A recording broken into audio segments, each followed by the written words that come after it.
వెళ్ళగొట్టడం జరిగింది. ఇక్కడ ఇద్దరు దాసురాలను మనం చూస్తున్నాం. లేయా దాసిని జిల్పాను చూస్తున్నాము, షారా దాసిని హాగరును చూస్తున్నాం. ఇద్దరు దాసురాలే కదా.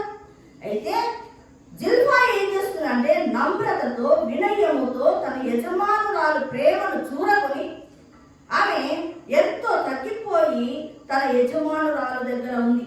అసలు యజమానురాలు లేయాకు జిల్పా అంటే ఎంత ఇష్టము లేకపోతే ఆమె ఎంతో ప్రేమించింది, ఆమె హక్కున చేర్చుకుంది, ఆమె పిల్లలు నా పిల్లలు అనుకుంది. ఆమె అంటే ఎంత వినయ విధేయతలు కలిగి ఉండిందో.